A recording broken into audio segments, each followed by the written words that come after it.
8 ঘন্টা তো দূরের কথা, 8 মিনিটও দায়িত্ব পালন করেন না। কাদের বললেন মুখ্যমন্ত্রী? বৃহস্পতিবার হাওড়ার নতুন প্রশাসনিক ভবনে বৈঠকের মঞ্চ থেকে পুর নিগমের 500 কর্মীর উদ্দেশ্যে হুঁশিয়ারি দিলেন মুখ্যমন্ত্রী শুভেন্দু অধিকারী।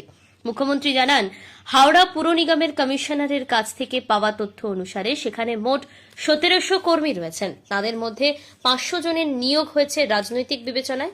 অভিযোগ, তারা প্রায় অফিসেই থাকেন না, তাই প্রায় 10 বছর ধরে শহরের নাগরিক পরিষেবা ভেঙে পড়েছেন। এদিন মুখ্যমন্ত্রী রেল রাজ্য সমন্বয়ের ওপরে জোর দিয়েছেন। তিনি বলেছেন, আগের সরকারের আমলে রেলের সঙ্গে হাওড়া পুর নিগমের সম্পর্ক ছিল শত্রুতার।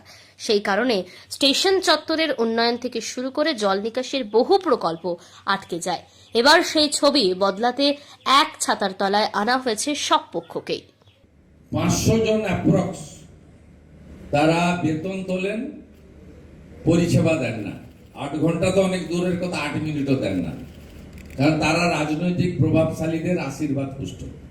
বিদায়ী সরকারের যে দৃষ্টিভঙ্গি ছিল, তাদের কাছে রেল ছিল শত্রু, এবং হাওড়া সিটি রেলকে বাদ দিয়ে রেলের যে সিস্টেম আছে, রেলের যে আধিকারিকরা রয়েছে, রেলওয়ে অর্গানাইজেশন রয়েছে, তাকে বাদ দেওয়া হয় না।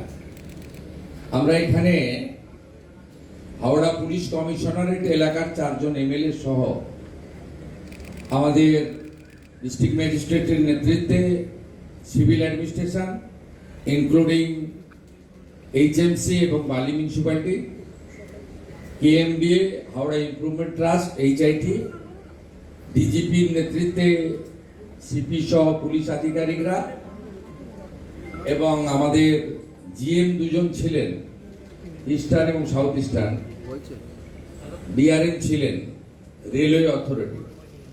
আমরা ফুল কোঅর্ডিনেশন মিটিং করলাম। আমদরিয়া নিউজ, প্রান্তজনের কণ্ঠস্বর।